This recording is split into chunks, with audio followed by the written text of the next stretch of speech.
Olá pessoal, tudo bem? Eu sou o professor Thiago Cabersan e hoje gostaria de conversar com vocês sobre técnica de oposição de embargos de declaração.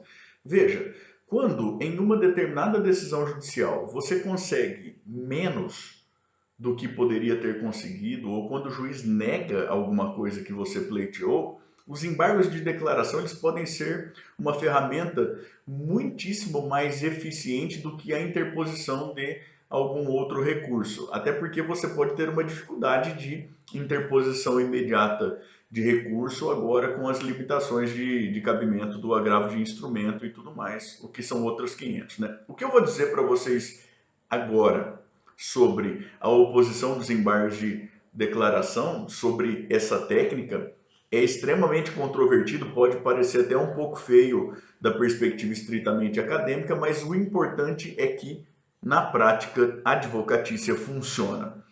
Vejam só, segundo o artigo 1022 do Código de Processo Civil, é viável a oposição de embargos de declaração quando há omissão, quando há obscuridade, quando há contradição, quando há erro material na decisão. O mais comum é que o juiz ele não se manifeste sobre algum pedido ou alguma tese da sua defesa ou da veiculada na sua petição. Ele pode deixar de tratar de algum fundamento expressamente invocado na sua petição, ou ele pode exarar alguma determinação sem fazer menção a um determinado dispositivo de lei de aplicação cogente, por exemplo. Para isso, é interessante a gente dar uma olhadinha lá no artigo 489, parágrafo 1º. E vejam só, eu já vi vários embargos de declaração em que a pessoa demonstra um conhecimento muito grande sobre a matéria que ela está discutindo. E aí ela vai fazer isso com referência a uma série de precedentes jurisprudenciais, a doutrina, né? E vai fazer um texto muito bem amarrado, lá 5, 6, 8 páginas às vezes. Na maior parte das vezes, o que a gente vai assistir em seguida é uma decisão do juiz dizendo que a parte pretende rediscutir os fundamentos da decisão embargada e que, portanto, não é o caso de cabimento de embargos de declaração, que a parte tem que se socorrer da via recursal adequada. E vou dizer para vocês, em boa parte dos casos, o juiz está com a razão. A parte argumenta tanto contra a decisão embargada que o que ela pretende, em primeiro lugar, é uma reforma da decisão, o que não é exatamente objeto dos embargos. Os embargos são, lembrando, para sanar omissão, obscuridade, contradição ou erro material. Vou dizer para vocês agora, embargos de declaração com uma boa chance de serem conhecidos e providos. Aqueles embargos de declaração em que a gente aponta objetivamente o vício da decisão. Muitas vezes em um único parágrafo.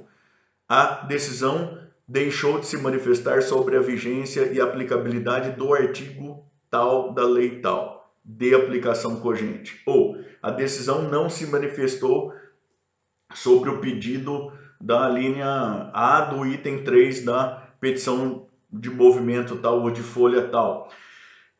A decisão não se manifestou sobre o precedente de número X especificamente invocado na petição Y.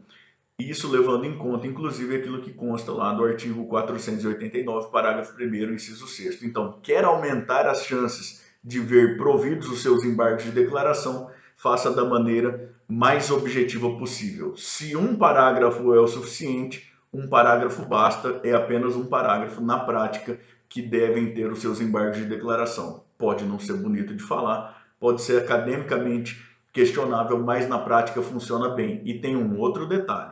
Se você precisa muito mesmo que os seus embargos sejam apreciados, não custa nada, depois de protocolar, imprimir, levar em mãos lá para a assessoria, deixando bastante claro que o que se pretende é que seja sanada uma omissão ou uma obscuridade pontual e não rediscutir os fundamentos da decisão. O efeito infringente dos embargos, o efeito modificativo dos embargos, é uma consequência, é um efeito colateral dessa sanabilidade aí do vício objetivamente apontado. Tá certo, pessoal? Um grande abraço a todos. Tchau, tchau.